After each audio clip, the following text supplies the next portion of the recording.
إن الحمد لله نحمده ونستعينه ونستغفره ونعوذ بالله من شرور أنفسنا ومن سيئات أعمالنا من يهده الله فلا مضل له ومن يضلل فلا هادي له وأشهد أن لا إله إلا الله وحده لا شريك له وأشهد أن محمدا عبده ورسوله اللهم صل على محمد وعلى آل محمد كما صليت على إبراهيم وعلى آل إبراهيم إنك حميد مجيد اللهم بارك على محمد وعلى آل محمد كما باركت على إبراهيم وعلى آل إبراهيم إنك حميد مجيد أما بعد فإن خير الحديث كتاب الله وخير الهدي هدي محمد صلى الله عليه وسلم وشر الأمور محدثاتها وكل محدثة بدعة وكل بدعة ضلالة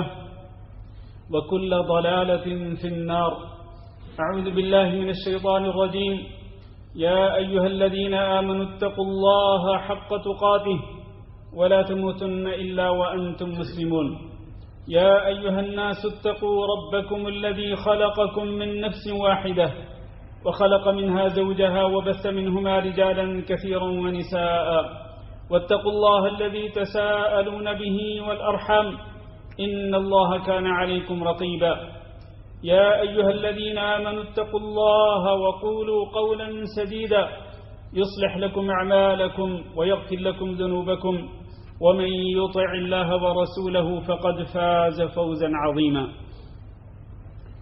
عزیز القدر بھائیو اور دوستو، آج کے خطبہ جمعہ کے آغاز میں آئیے حضرت موسیٰ علیہ السلام کا ایک واقعہ ذکر کرتے ہیں۔ آپ جانتے ہیں کہ جناب موسیٰ علیہ السلام سے ایک قتل ہو گیا تھا۔ انہوں نے اس بندے کو قتل کرنے کا ارادہ نہیں کیا تھا، انہوں نے تو صرف یہ ارادہ کیا تھا کہ جو دو آدمی لڑائی جھگڑا کر رہے تھے ان میں سے ایک ان کی قوم سے تھا اور ایک مخالف قوم سے تھا۔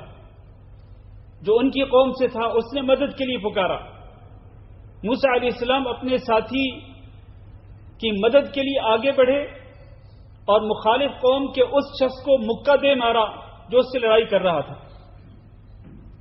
اس کے نتیجے میں وہ آدمی مر گیا۔ موسیٰ علیہ السلام کو اپنی غلطی کا فوری طور پر احساس ہوا اور اللہ تعالیٰ سے دعا کرنے لگے، قال رب انی ظلمت نفسی فاغفر لی، اللہ میں نے اپنی جان پہ ظلم کر لیا ہے، مجھے معاف کر دے۔ فغفر لہ، اللہ نے معاف کر دیا۔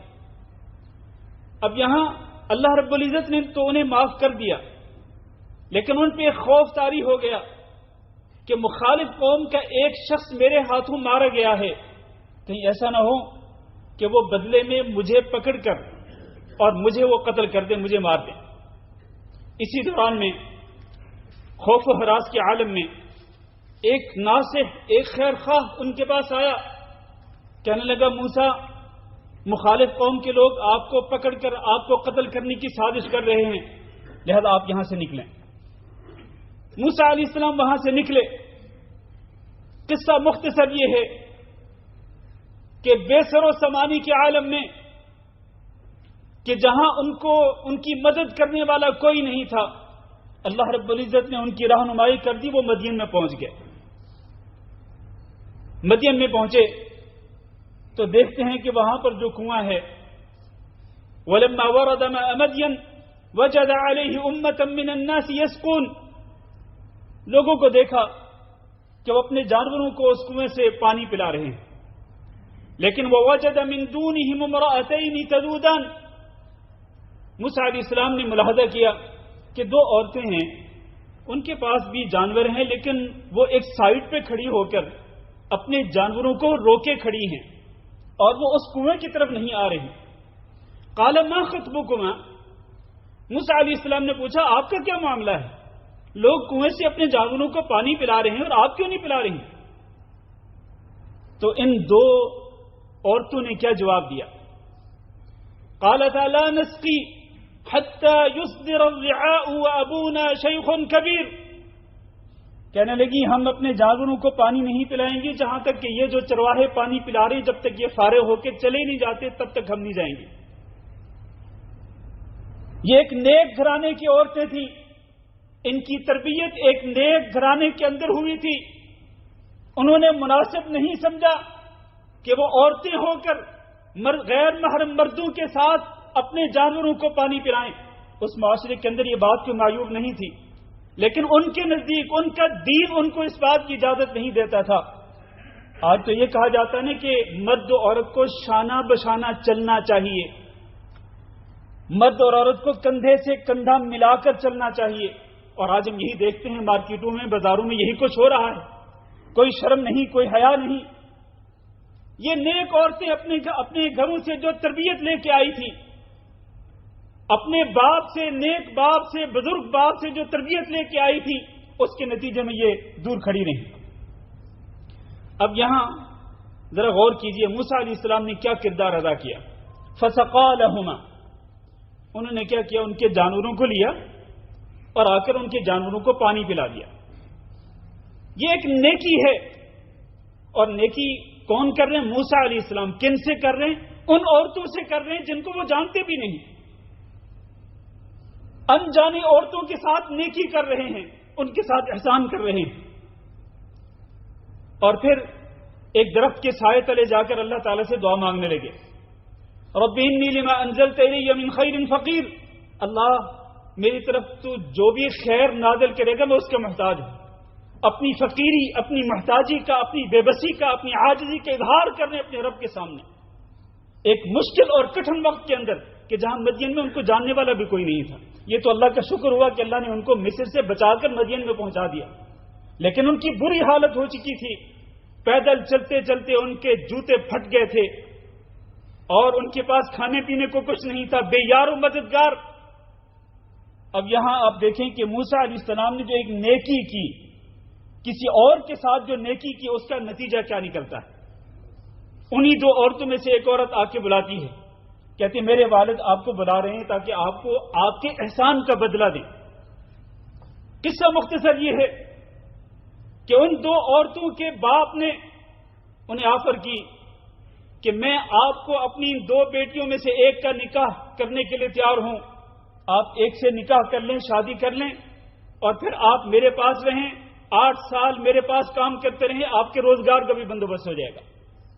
نیکی کرنے کے نتیجے میں اللہ رب العزت نے 3 انعامات سے نوازا موسیٰ علیہ السلام کو۔ ایک انعام یہ کہ ان پر جو خوف و خطرہ تھا قتل کا وہ ٹل گیا، نجات مل گئی۔ دوسرا یہ کہ شادی بھی ہو گئی۔ تیسرا یہ کہ روزگار کا ایک بندوبست بھی ہو گیا کم از کم 8 سال کے لیے۔ میرے بھائیوں، یہ واقعہ ہمیں کیا سکھلاتا ہے؟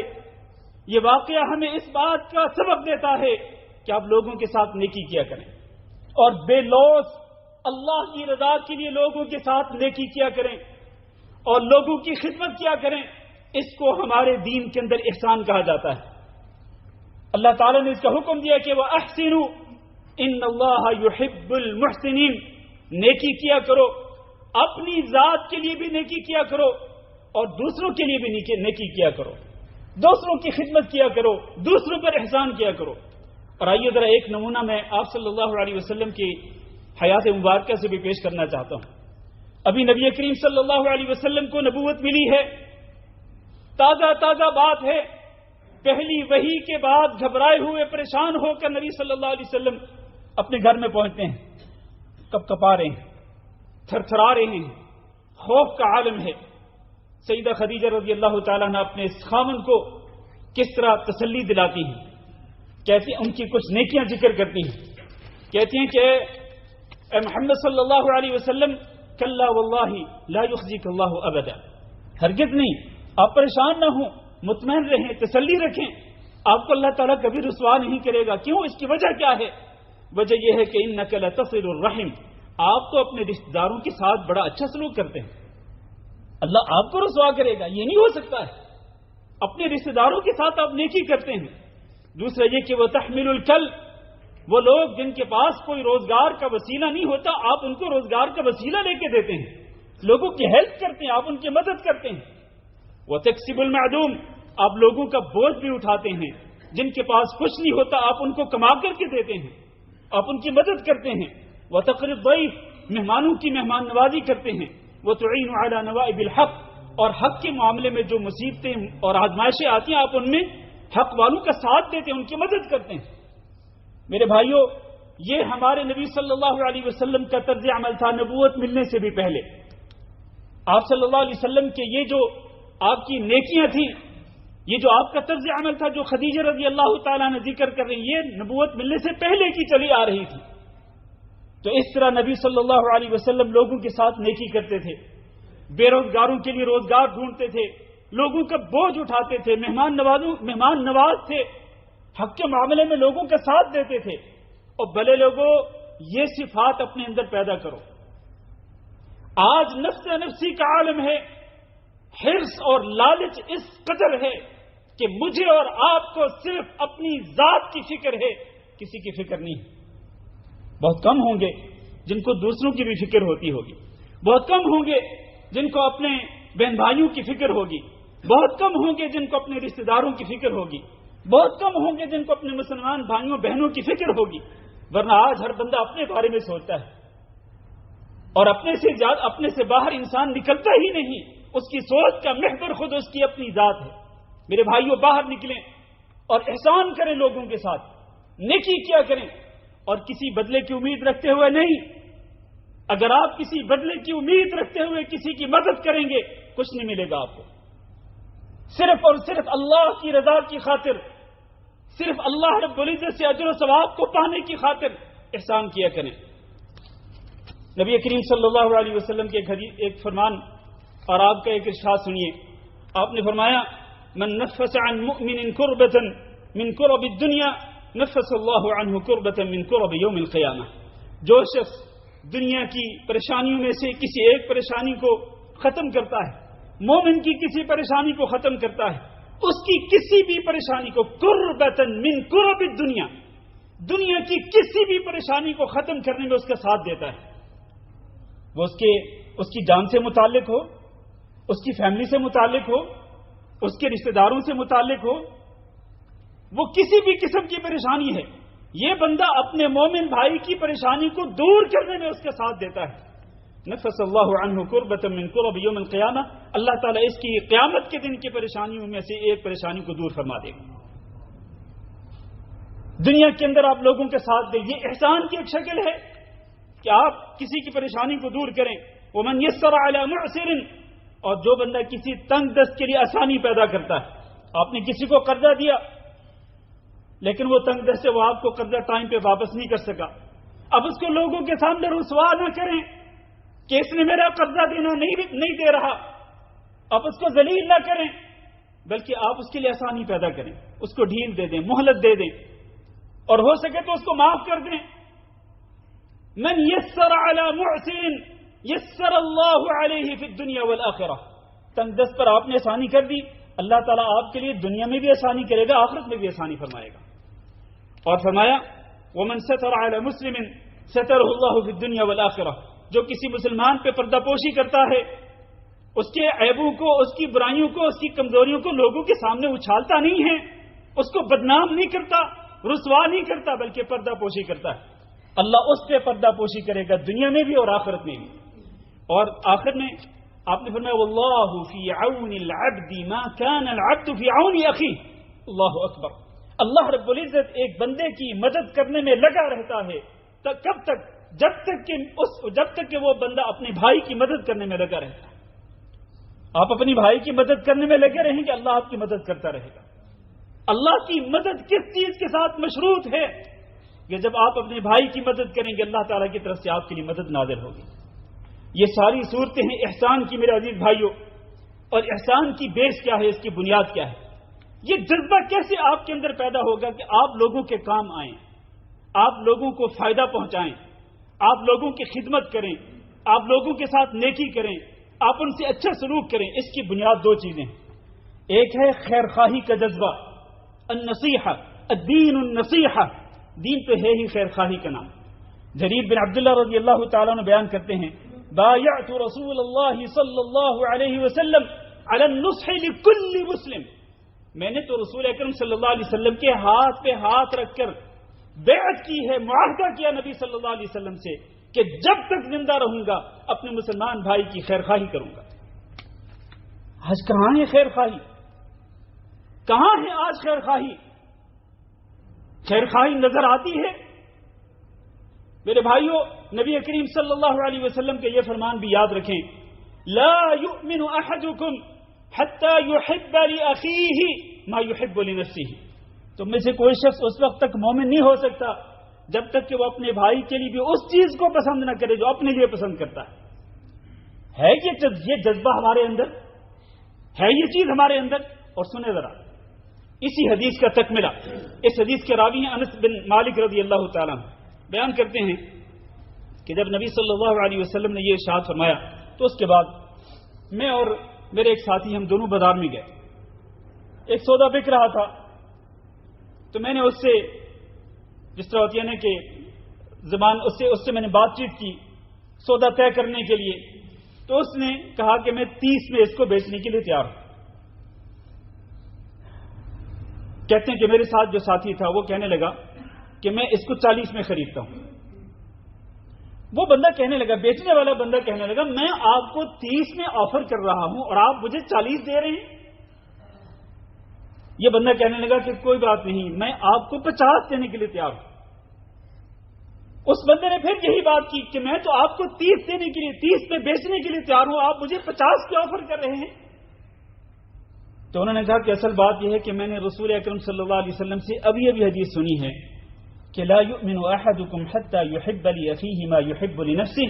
تم میں سے کوئی شخص اس وقت تک ایمان والا نہیں ہو سکتا جب تک وہ اپنے بھائی کے لیے بھی وہی چیز پسند نہ کرے جو اپنے لیے پسند کرتا ہے۔ اور میں یہ سمجھتا ہوں کہ یہ چیز 50 سے کم نہیں ہو سکتی، اس لیے میں آپ کو 50 کی آفر کر رہا ہوں۔ میرے بھائیوں، یہ جو چیز ہے، یہ چیز آج معاشرے کے اندر کہیں نظر آتی ہے آپ کو؟ یہ جذبہ خیر خواہی، اپنے بھائی کے لیے وہ چیز پسند کرنا جو اپنے لیے پسند کرتے ہیں۔ میں اپنے لیے یہ پسند کروں گا کہ مجھے کوئی چیز سستی سے سستی مل جائے، لیکن جب میں وہی چیز میں بیچنے کے لیے جاؤں گا تو میری کوشش یہ ہوگی کہ مہنگے داموں بیچوں، زیادہ سے زیادہ اس کی پرائز حاصل کروں۔ تو وہ کہاں، وہ جو چیز صحابہ کرام کے اندر تھی آج وہ کہاں نظر آتی ہے؟ ایک خیالی سی چیز ہے جس کا وجود آج نظر نہیں آتا، الا ما رحم ربک، الا ما شاء اللہ۔ میرے عزیز بھائیوں، احسان کرنا سیکھیے، لوگوں کے ساتھ نیکی کرنا سیکھیے۔ اللہ تعالیٰ نے ارشاد فرمایا، ان اللہ یأمر بالعدل والاحسان، اللہ تعالیٰ حکم دیتا ہے کہ تم عدل و انصاف کے تقاضوں کو پورا کیا کرو اور نیکی کیا کرو، لوگوں کے ساتھ احسان کیا کرو۔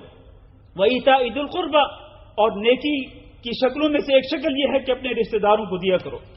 اسی طرح نبی کریم صلی اللہ علیہ وسلم نے ارشاد فرمایا، ان اللہ كتب الاحسان على كل شيء، ہر چیز پر احسان کرنے کو اللہ تعالی نے فرض قرار دے دیا ہے۔ ہر معاملے کے اندر، ہر چیز میں اللہ تعالی نے حکم دیا ہے کہ نیکی کرو، احسان کرو، اچھے طریقے سے اس کام کو سر انجام دو۔ حتیٰ کہ فَإِذَا قَتَلْتُمْ فَأَحْسِنُوا الْقِتْلَةَ، اگر قصاص میں کسی کو مارنا ہو تو اچھے طریقے سے مارو، اس کو تڑپا کے نہ مارو۔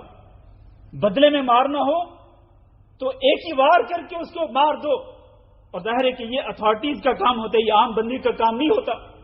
تو تڑپا کے مارنا یہ تو ظلم اور زیادتی ہے، یعنی مارنا بھی ہو تو اچھے طریقے سے مارو بندے کو، اگر وہ بھی بدلے میں قصاص کے اندر۔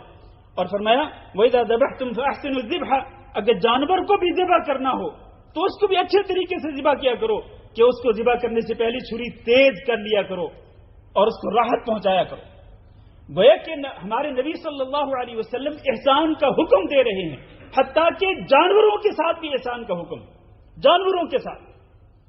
انسانوں کے ساتھ نیکی کرنا تو ہے ہی، جانوروں کے ساتھ بھی نیکی کرنے کا حکم دیا نبی صلی اللہ علیہ وسلم نے۔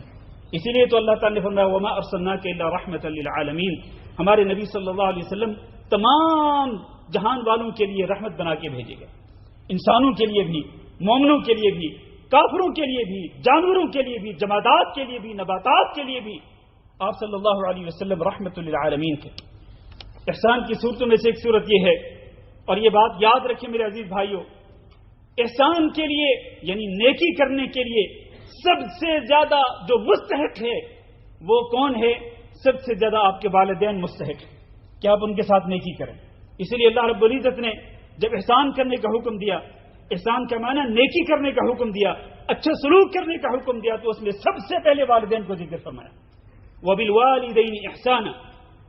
اور یہ حکم اللہ رب العزت نے قرآن مجید کے اندر بے شمار مقامات پہ ذکر فرمایا کہ والدین کے ساتھ اچھا سلوک کرو، والدین کو اذیت نہ پہنچاؤ، والدین کو ٹھیس نہ پہنچاؤ، والدین کو تکلیف نہ پہنچاؤ، حتیٰ کہ والدین کے سامنے اگر وہ حکم دیں اف تک نہ کرو، ان کو جھڑکو بھی نہیں، ان کی ڈانٹ ڈپٹ بھی نہ کرو، اور عزت احترام کے ساتھ ان کے سامنے بات کرو، جھک کر ان کے سامنے بات کرو. یہ والدین کے ساتھ احسان کا معاملہ ہے، نیکی کرنے کا معاملہ ہے، ان کے ساتھ اچھے سلوک کا معاملہ ہے. اسی طرح اللہ نے فرمایا جن اور لوگوں کے ساتھ بھی احسان کرنا چاہیے. میں بات مختصر کر رہا ہوں، ورنہ والدین کے ساتھ احسان کی کیا کیا صورتیں ہو سکتی ہیں، یہ ایک الگ موضوع ہے. یہ تو اللہ نے فرمایا وَبِالْوَالِدَيْنِ إِحْسَانًا وَبِذِي الْقُرْبَى. رشتہ داروں کے ساتھ بھی احسان کیا کرو، ان کے ساتھ اپنے تعلقات کو خوشگوار بناؤ اور ان کے ساتھ صلہ رحمی کیا کرو. یہ نہیں کہ بدلے کے اندر صلہ رحمی کرو، نہیں، بدلے کے بغیر بھی صلہ رحمی کرنی چاہیے انسان کو. اور اسی طرح وَالْيَتَامَى وَالْمَسَاكِينَ، مسکین اور یتیموں کے سر پہ ہاتھ پھیرو، ان کی کفالت کرو، ان کے ساتھ انس اور محبت اور پیار کا سلوک کرو، ان کی خدمت کرو، ان کی کفالت کرو. اسی طرح مسکینوں کے ساتھ احسان کرو. اسی طرح اپنے پڑوسیوں کے ساتھ احسان کرو. پڑوسی کا جہاں تک معاملہ ہے، نبی کریم صلی اللہ علیہ وسلم نے حضرت ابو ہریرہ رضی اللہ تعالیٰ عنہ کو 5 باتوں کا حکم دیا تھا. ان میں سے ایک بات یہ تھی کہ احسن جوار من جاورک، کہ جو بھی تمہارا پڑوسی بنے تو اس کے لیے تم اچھے پڑوسی بنو، اس کے ساتھ تم احسان کرو، اس کے ساتھ اچھا سلوک کرو، بدسلوکی نہ کیا کرو. پڑوسی کے ساتھ نیکی کرنے کا اللہ رب العزت نے بھی حکم دیا اور رسول اکرم صلی اللہ علیہ وسلم نے بھی حکم دیا. اسی طرح میرے بھائیوں، اپنی بیویوں کے ساتھ اچھائی کرنی چاہیے، ان کے ساتھ اچھے طریقے سے میل جول رکھنا چاہیے. یہ بھی احسان کے اندر شامل ہے، نیک اچھا سلوک اپنی بیویوں کے ساتھ کرنا. اور اس کے لیے سب سے عمدہ ترین مثال اور بہترین نمونہ ہمارے پیارے نبی جناب محمد صلی اللہ علیہ وسلم. فرمایا خیرکم خیرکم لأہلہ، تم میں سے بہتر وہ ہے جو اپنے گھر والوں کے لیے بہتر ہوگا، اور میں تم سب میں اپنے گھر والوں کے لیے بہتر ہوں. نبی صلی اللہ علیہ وسلم گھر میں رہ کر گھر کے کام کاج کرتے تھے، اپنی بیویوں کا ہاتھ بڑھاتے تھے نبی صلی اللہ علیہ وسلم. اسی طرح میرے عزیز بھائیوں، اولاد کے ساتھ بھی اچھا سلوک کرنا چاہیے، ان کی تعلیم و تربیت کا اہتمام کرنا چاہیے. اولاد میں سے خاص طور پر بیٹیوں کا جہاں تک معاملہ ہے، نبی کریم صلی اللہ علیہ وسلم کی حدیث سنیے. آپ نے فرمایا من یلی من هذه البنات شیئا، جو شخص بھی ان بیٹیوں میں سے کسی بیٹی کا ذمہ دار بنے، فاحسن الیہن، پھر وہ اپنی ذمہ داری کو نبھاتے ہوئے اپنی ان بیٹیوں کے ساتھ اچھا سلوک کرے. احسن، احسان، اپنی بیٹیوں کے ساتھ احسان کرے، ان کے ساتھ اچھا سلوک کرے، ان کے ساتھ نیکی کرے، اچھے طریقے سے ان کی تعلیم و تربیت کا اہتمام کرے. کن لہ سترا من النار یوم القیامہ، یہی بیٹیاں قیامت کے دن جہنم کی آگ کے سامنے اس کے لیے پردہ بن جائیں گی. بیٹیاں آپ کے لیے پردہ بن جائیں گی. یہ بیٹیاں آپ کو جہنم کی آگ میں نہیں جانے دیں گی. بیٹیوں کے ساتھ بھی اچھا سلوک کرنا چاہیے. خلاصہ یہ میرے عزیز بھائیوں کہ ہمیں اپنے ساتھ بھی اپنے لیے بھی نیکی کرنی چاہیے، اور دوسرے لوگوں کے ساتھ بھی جو ہمارے ساتھ ملنے جلنے والے ہیں، ہمارے گھر کے لوگ ہوں، خاندان کے لوگ ہوں، رشتہ دار ہوں، مسلمان بھائی بہنیں ہوں، سب کے ساتھ نیکی کرنی چاہیے. نیکی کرنے کا جذبہ پیدا کرنا چاہیے. میرے عزیز بھائیوں، نبی کریم صلی اللہ علیہ وسلم کے ایک فرمان سنیے کہ احب الناس الی اللہ انفعهم، لوگوں میں سب سے زیادہ اللہ کا محبوب وہ ہوتا ہے جو کہ لوگوں کے لیے زیادہ نفع بخش ہوتا ہے، فائدہ مند ثابت ہوتا ہے. اور وَأَحَبُّ الْأَعْمَالِ إِلَى اللَّهِ عَزَّ وَجَلَّ، اور اللہ تعالیٰ کے ہاں محبوب عمل، سب سے پیارا عمل کیا ہے؟ سرور تدخلہ علی مسلم، آپ کسی مسلمان بھائی کو خوش کر دیں. او تکشف عنہ کربہ، یا اس کی کسی پریشانی کو دور کر دیں. او تقضی عنہ دینا، یا اس کی طرف سے اس کے قرضے کو ادا کر دیں. او تطرد عنہ جوعا، یا اس کی بھوک کو ختم کر دیں. اور آپ نے فرمایا واللہ لأن امشی مع اخی المسلم فی حاجت احب الی من ان اعتکف فی المسجد شہرا، اللہ کی قسم اگر میں اپنے مسلمان بھائی کے ساتھ چل کے جاؤں تاکہ اس کی کوئی ضرورت پوری ہو جائے، یہ مجھے اس بات سے زیادہ محبوب ہے کہ میں مسجد کے اندر 1 مہینے کا اعتکاف کروں. ایک مہینے کے اعتکاف سے زیادہ پیارا عمل کیا ہے نبی صلی اللہ علیہ وسلم کو کہ آپ اپنے مسلمان بھائی کے ساتھ چل کے جائیں تاکہ اس کا کوئی کام ہو جائے. آج ہے ہم میں سے کوئی شخص کہ جو کسی کے لیے ٹائم نکالے, کسی سے بات کی جائے تو کہتے ہیں جی ہمارے پاس تو ٹائم ہی کوئی نہیں ہے, ہمارے پاس تو فراغت ہی کوئی نہیں ہے. تو میرے بھائیوں, لوگوں کے ساتھ دیا کریں, مظلوموں کا ساتھ دیا کریں, مسکینوں کا ساتھ دیا کریں, فقراء کا ساتھ دیا کریں, یتیموں کا ساتھ دیا کریں, اپنے قریبی رشتہ داروں کا ساتھ دیا کریں, احسان کرنا سیکھیں, نیکی کرنا سیکھیں. اور آپ بس آخری بات یہ ہے, اس احسان کا آپ کو اندازہ ہے کہ احسان کی اللہ کے نزدیک اہمیت اور اس کی عظمت اور اس کی قدر و منزلت کیا ہے کہ ایک زانیہ عورت نے جب یہ دیکھا کہ ایک کتا جو ہے وہ پیاس کی وجہ سے ہانپ رہا ہے, اس عورت نے کیا کیا, اس نے اپنا ایک موزہ اتارا, اس کو کنویں کے اندر اتارا اور کنویں سے اس موزے کے ذریعے اس نے پانی نکالا اور ہانپتے ہوئے کتے کو اس نے پانی پلا دیا. اب یہ عورت کس کے ساتھ نیکی کر رہی ہے؟ اللہ کی مخلوق کے ساتھ, کتے کے ساتھ. حالانکہ کتا ایک حرام جانور ہے. ہانپتے ہوئے کتے کے ساتھ جو پیاس کی وجہ سے مر رہا تھا, اس عورت نے جو زانیہ تھی, بدکارہ تھی, اس نے اپنے موزے کے ذریعے کنویں سے پانی نکال کر اس کتے کو پانی پلا دیا. فغفر اللہ لها, اللہ نے اس کے اس عمل کی قدر کی اور اس کو اللہ رب العزت نے معاف فرما دیا, اس کی مغفرت فرما دی. یہ ہوتی ہے نیکی, لوگوں کے ساتھ نیکی کرنا اور احسان کرنا. اللہ تعالیٰ سے دعا کرتے ہیں کہ اللہ ہم سب کو دوسروں کے لیے فائدہ مند بنائے, اور اللہ تعالیٰ ہمیں دوسروں کے لیے فائدہ مند اور نفع بخش بنائے, اور اللہ ہمیں لوگوں کی خدمت کرنے کی توفیق دے, اور اللہ رب العزت ہمارے اندر احسان کرنے کا جذبہ پیدا فرمائے. استغفر اللہ لی ولکم ولسائر المسلمین فاستغفروہ انہ هو الغفور الرحیم.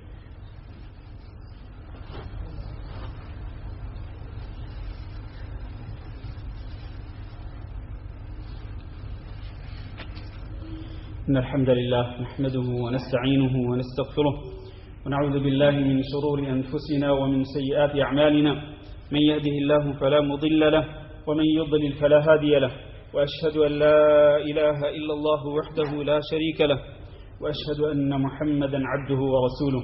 اللهم صل على محمد وعلى آل محمد كما صليت على إبراهيم وعلى آل إبراهيم إنك حميد مجيد.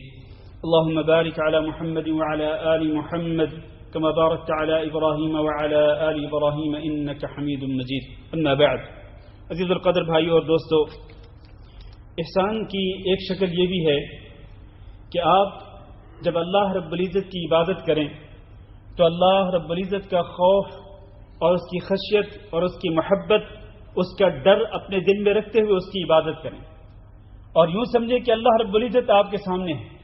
ان تعبد اللہ کأنک تراہ فإن لم تکن تراہ فإنہ یراک. احسان یہ ہے کہ جب آپ اللہ کی عبادت کریں تو یوں سمجھیں کہ اللہ کو آپ اپنی آنکھوں سے دیکھ رہے ہیں, اور اگر آپ اللہ کو نہیں دیکھ رہے تو کم از کم یہ تصور ضرور کریں کہ اللہ رب العزت آپ کو دیکھ رہا ہے, اور اللہ رب العزت آپ کے دل کی حالت کو بھی جانتا ہے, اور اللہ تعالیٰ یہ بھی جانتے ہیں کہ آپ عبادت کرتے ہوئے کس طرح عبادت کر رہے ہیں, اور آپ کے دل اور دماغ کے اندر کیا کچھ چل رہا ہے. ان اللہ علیم بذات الصدور, اللہ تعالیٰ دلوں کے بھیدوں کو بھی جانتا ہے. یہ بھی ایک احسان ہے جس کو احسان فی العبادہ کہا جاتا ہے. عبادت کے اندر احسان کہ آپ عبادت بہت ہی اچھے طریقے سے کریں, اور عبادت کی کوالٹی کیا ہوتی ہے, عبادت کا معیار کیا ہوتا ہے. میرے عزیز بھائیوں, عبادت کی کوالٹی بہتر سے بہتر بنانے کے لیے دو چیزیں ضروری ہیں. ایک یہ کہ وہ عبادت اللہ کے حکم کے مطابق ہو اور وہ اللہ رب العزت کی رضا کے لیے کریں, اور دوسری بات یہ ہے کہ وہ رسول اکرم صلی اللہ علیہ وسلم کی سنت کے مطابق, اللہ کے حکم کے مطابق اور اللہ کی رضا کے لیے کریں, اور دوسرا نبی صلی اللہ علیہ وسلم کی سنت کے مطابق وہ عبادت کریں. جس قدر آپ کے اندر یہ دو صفات ہوں گی اسی قدر آپ کی عبادت کی کوالٹی بہتر سے بہتر ہوتی چلی جائے گی. اور یہ بات یاد رکھیں کہ اللہ رب العزت نے ہمیں دنیا کے اندر اسی لیے بھیجا ہے. اللہ یہ جاننا چاہتا ہے لِيَبْلُوَكُمْ أَيُّكُمْ أَحْسَنُ عَمَلًا, اللہ تمہیں آزمانا چاہتا ہے کہ تم میں سے کون ہے جو تم میں سے سب سے زیادہ بہترین اور سب سے زیادہ خوبصورت عمل کرنے والا ہے. عمل کے اندر خوبصورتی پیدا کریں, عمل کے اندر اچھائی پیدا کریں, اور عمل کریں تو بہتر سے بہتر طریقے سے کریں. اللہ تعالیٰ سے دعا کرتے ہیں کہ اللہ ہم سب کو